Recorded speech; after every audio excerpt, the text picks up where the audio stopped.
नमस्कार। मैं राकेश गुणवंत ताम्हनकर आप सभी का मेरे इस चैनल पर स्वागत करता हूं। आज हम पुनर्जन्म विषय के ऊपर बात करेंगे। दरअसल हमारे चैनल की एक प्रेक्षक श्रीमती मानसी विध्वंस जी द्वारा मुझे कुछ सवाल पूछे गए थे। क्या पुनर्जन्म होता है? पुनर्जन्म होता है तो क्या हमेशा मनुष्य जन्म ही प्राप्त होता है या तिर्यक योनि में भी जाना पड़ता है? तिर्यक योनि में जाने पर क्या हमको पिछला जन्म याद रहता है? आदि अनेक प्रश्न पूछे गए थे। तो आज उन्हीं सब प्रश्नों के जवाब के रूप में पुनर्जन्म के विषय में हम बात करेंगे। तो पुनर्जन्म जो है, ये सनातन धर्म में पुनर्जन्म की अवधारणा एक महत्वपूर्ण सिद्धांत है। इस सिद्धांत के अनुसार आत्मा अमर है और मृत्यु के उपरांत वो एक नया शरीर धारण करती है, जिसे हम पुनर्जन्म कहते हैं। इस प्रक्रिया में आत्मा अपने पूर्व जन्मों के कर्मों के फलस्वरूप नए जन्म में सुख और दुख का अनुभव करती है। जब तक मोक्ष प्राप्त नहीं होता, तब तक जन्म में आत्मा अलग अलग देह में मनुष्य, प्राणी, पक्षी इसमें जन्म लेती रहती है। आत्मा अनेकों योनियों में भटकने के बाद जब ज्ञान प्राप्त करने की स्थिति में पहुंचती है, जब वो विवेक प्राप्त करने की स्थिति में पहुंचती है और उसकी ऐसी स्थिति बनती है कि अब उसको मोक्ष प्राप्त हो सकता है, तब उसे मनुष्य देह प्राप्त होता है। इस कारण मनुष्य जन्म अत्यंत दुर्लभ कहा गया है। यदि आत्मा पूर्व जन्म का स्मरण रहता तो उसका नया जीवन जीना बहुत कठिन और मुश्किलमय हो जाता। वो कभी अपने जीवन में प्रेम, द्वेष, शांति, क्षमा भाव को अनुभव ही नहीं कर सकता था। इस कारण ईश्वर द्वारा आत्मा को यह एक संरक्षण दिया गया है कि हमें पूर्व जन्म का कुछ भी याद नहीं रहती। सॉरी। और नया जन्म जीने में ये हमको एक नई संधि प्रदान करता है। कुछ भोग ऐसे होते हैं जो हमारे पूर्व जन्म के कर्मों के ऊपर हमको भोगने पड़ते हैं, परंतु कुछ भोग तो ऐसे होते हैं कि जो हमें तत्काल किए गए कर्म के परिणाम स्वरूप भोगने पड़ते हैं। ऐसा माना जाता है कि जब व्यक्ति अपंग उत्पन्न होता है, पैदा होता है, तो वो उसके पूर्व जन्म के पापों का फल है। परंतु जन्मतः ही यदि कोई दुर्वर्तन वह करने लगे तो उसका फल भी उसको शीघ्र ही भोगने के लिए मिलता है।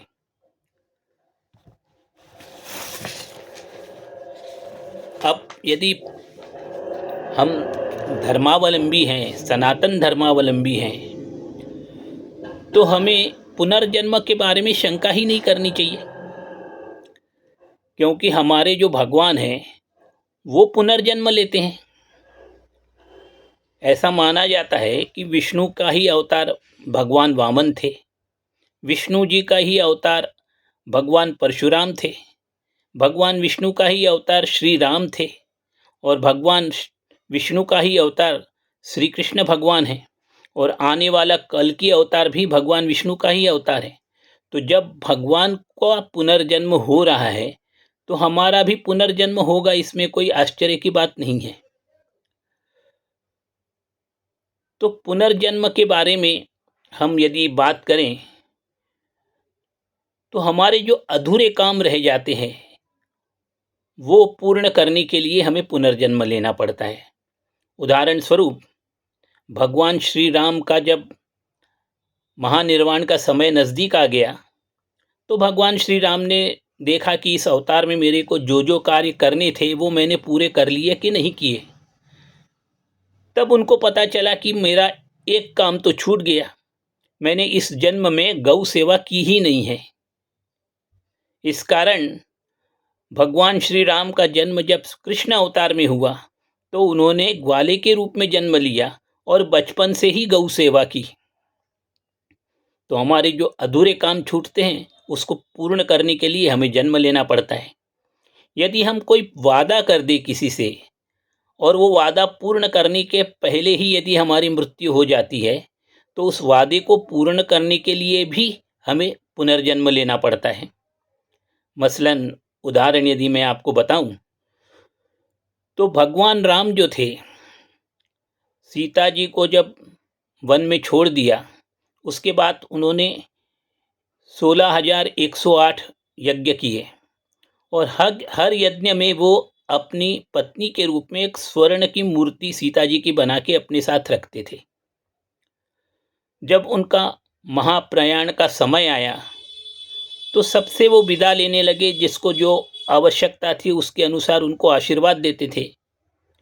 तो जब वो ऐसे ही जा रहे थे तो उन स्वर्ण प्रतिमाओं ने भगवान से कहा, भगवान आपने अपने पत्नी के रूप में तो हमको अपने पास बैठाल के यज्ञ किया, लेकिन पत्नी के रूप में आप हमें कब स्वीकार करोगे? तो भगवान ने उनको वचन दिया कि मेरा अगला जो जन्म होगा कृष्ण के रूप में, तब मैं आप लोगों को अपनी पत्नी के रूप में स्वीकार करूंगा। और इसी कारण भगवान श्री कृष्ण की 16,108 जो पत्नियां थी वो यही स्वर्ण मूर्तियां थी जो भगवान ने यज्ञ के समय बनवाई थी। तो वादा करने के लिए भी हमें पुनर्जन्म लेना पड़ता है। गजानन महाराज कहते थे कि क्रोध, मत्सर, लोभ ये सारी चीज़ें भी हमारे पूर्व जन्म लेने के लिए कारणीभूत होती है। किसी को यदि अपना बदला चुकाना है और उसके पहले ही उसकी मृत्यु हो जाती है तो अगले जन्म में आकर वो अपना बदला चुकाता है। यदि हमने किसी से कोई ऋण लिया है और ऋण चुकाने के पहले हमारी मृत्यु हो जाती है तो उस ऋण को उतारने के लिए फिर से पुनर्जन्म लेना पड़ता है। यदि आपने किसी को कोई पैसा उधार दिया है और यदि वो पैसा आपको वापस मिला नहीं है तो आप उसको भूल जाइए, उसको याद मत रखिए, क्योंकि यदि उसको आप याद रखेंगे तो वो पैसा वापस लेने के लिए भी आपको पुनर्जन्म लेना पड़ेगा। अब मैं आपको बताता हूँ, वैसे तो आत्मा जब ज्ञान प्राप्त करने की स्थिति में आ जाती है, विवेक प्राप्त हो जाता है और मोक्ष प्राप्त करने की दहलीज पे रहती है, तब उसको मनुष्य जन्म मिलता है। इसलिए अक्सर मनुष्य जन्म में मृत्यु के पश्चात लगभग 90% लोगों को फिर से मनुष्य जन्म की ही प्राप्ति होती है, केवल ऐसे लोगों को छोड़ के जिन्होंने कुछ जघन्य अपराध किया हो। जैसे मैं आपको एक उदाहरण बताऊं तो नारद मुनि जो थे उनको भगवान विष्णु ने ज्ञान प्रदान कर दिया। वो त्रिलोक में जाते थे, जहाँ भी जाते थे लोग उनको अत्यंत बुद्धिमान, ज्ञानवान, पंडित महसूस करते थे। पर हर कोई उनसे पूछता था कि नारद जी आपका गुरु कौन है? बार बार लोगों के द्वारा ऐसा पूछे जाने पर नारद जी लज्जित होने लगे और एक दिन वो वापस भगवान विष्णु के पास गए। भगवान विष्णु को उन्होंने कहा, महाराज आपने मुझे ज्ञान तो प्रदान कर दिया पर मुझे गुरु नहीं दिया, और सब जगह लोग मुझे मेरे गुरु का नाम पूछते हैं, तो कृपा कर आप मेरे गुरु बन जाइए। भगवान विष्णु ने कहा, मैं तो गुरु बन नहीं सकता, पर मैं तुम्हें एक बताता हूँ कि गुरु बनाने के लिए तुम्हें मृत्यु लोक जाना पड़ेगा और समुद्र किनारे जब सूर्योदय के समय कोई पहला व्यक्ति तुमको दिखाई दे उसी को तुम अपना गुरु बना लेना। नारद मुनि पृथ्वी लोक पर आए, पश्चिमी तट पर भारत के, वहाँ आकर सूर्योदय की प्रतीक्षा करने लगे। जैसे ही सूर्योदय हुआ, वहाँ से एक मछुआरा समुद्र से बाहर निकल रहा था। चूँकि नारद जी को वो पहला व्यक्ति दिखाई दिया था और भगवान विष्णु ने कहा था कि सूर्योदय के बाद जो पहला व्यक्ति तुम्हें दिखाई दे उसी को गुरु बनाएं, तो उन्होंने उस मछुआरे के पैर पकड़ लिए और उसे कहा कि आप मुझे अपना शिष्य बना लीजिए। मछुआरा बोले नारद जी, आप तो इतने बुद्धिमान ज्ञानवान हो, आपको मैं अपना शिष्य कैसे बना सकता हूँ, मैं तो खुद ही अज्ञानी हूँ।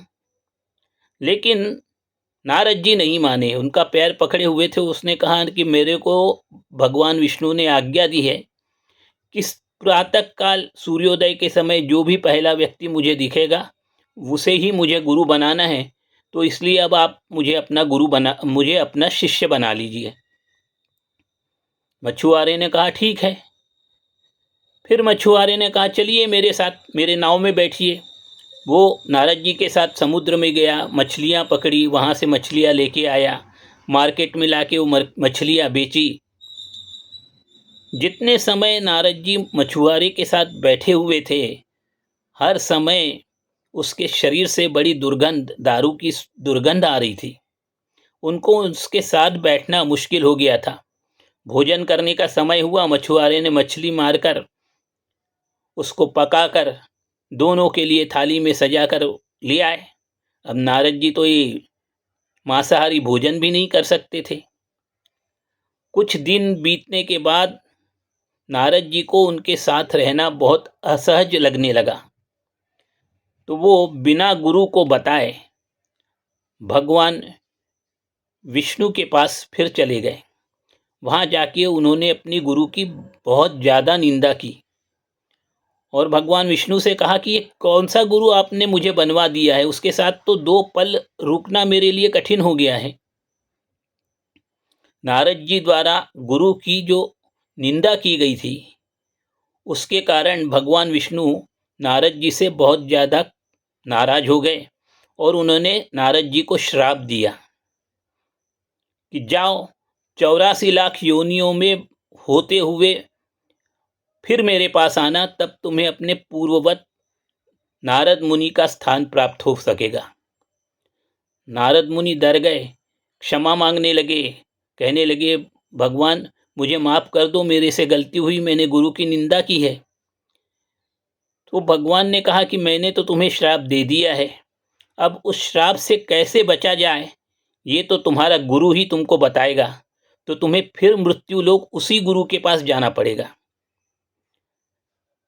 नारद मुनि क्या करते, उनकी इच्छा तो उस गुरु के पास जाने की बिल्कुल भी नहीं थी, मगर इस श्राप से बचना था तो उनको अपने गुरु के पास जाना आवश्यक था। वो मृत्युलोक फिर आए, फिर अपने गुरु के पास पहुँचे, उनसे क्षमा मांगी, उनको सब सत्य बात बताई कि मैंने आपकी बहुत कड़ी निंदा की थी भगवान के पास, इस कारण भगवान विष्णु ने मुझे श्राप दिया है। उन्होंने कहा कि आप 84 लाख योनियाँ घूम के आइए, तब आपको आपका नारद मुनि का पद फिर से प्राप्त हो सकेगा, तो आप मुझे इस श्राप से बचा लीजिए। गुरु ने कहा और कुछ कहा विष्णु भगवान ने, उसने कहा नहीं। 2-3 बार पूछा, फिर बोले ठीक है। उन्होंने एक पेड़ की डगाल तोड़ी, समुद्र किनारे में जो रेत थी उसके ऊपर 84 लाख योनि लिखा और उसके नीचे पशु पक्षी बहुत से कीड़े मकोड़े के चित्र बनाकर नारद मुनि को कहा कि आप इन 84 लाख योनियों के ऊपर से चलते हुए पार आइए और फिर जाके भगवान विष्णु से कहिए कि मैं 84 लाख योनियाँ घूम के आया हूँ। नारद मुनि ने वैसा ही किया और वो विष्णु के पास गए और उन्होंने भगवान विष्णु से कहा कि मैं 84 लाख योनियाँ घूम के आया हूँ। तब भगवान ने हंस के कहा, देखो मैंने तुम्हें 84 लाख योनियों में जन्म लेने के लिए नहीं कहा था, मैंने तुम्हें 84 लाख योनियों में भटकने के लिए कहा था, और तुम्हारे गुरु ने तुमको सही ज्ञान दिया और तुम बड़े थोड़े समय में मेरे पास फिर वापस आ गए। तो गुरु की निंदा करना ये हमको मनुष्य योनि से तिर्यक योनि में ले जा सकती है। इस प्रकार के जो अन्य जघन्य अपराध रहते हैं, ऐसे अपराध करने पर मनुष्य को तिर्यक योनि में जाना पड़ सकता है। जैसे ईश निंदा, हम अपने भगवान ही की निंदा करें, हम अपने धर्म का मजाक उड़ाएं, अपने धर्म ग्रंथों के आधार पर हमारे भगवान का जोक बनाएं, उसके मजाक उड़ाएं।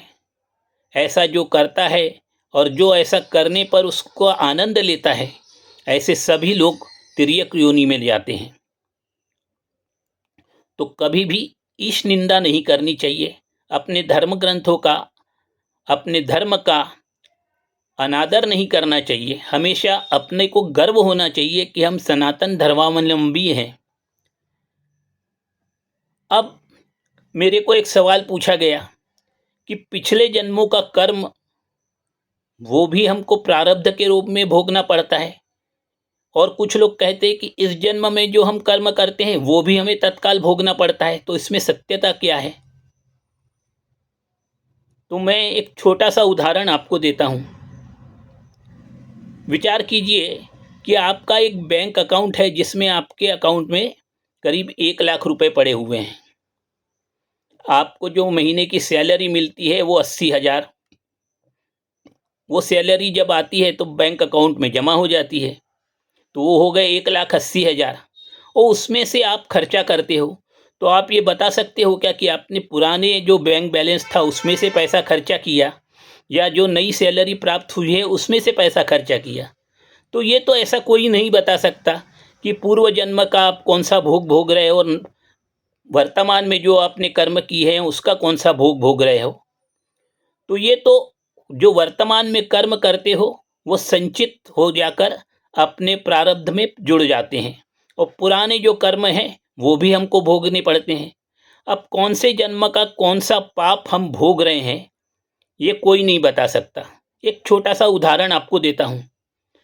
महाराज धृतराष्ट्र जो थे वो राजा थे, महाराज थे, और अंधे भी थे। तो एक बार उन्होंने कृष्ण से कहा कि हे कृष्ण, यदि मैं पापी था, इस कारण मैं अंधा हूं, तो मुझे महाराज नहीं होना चाहिए था।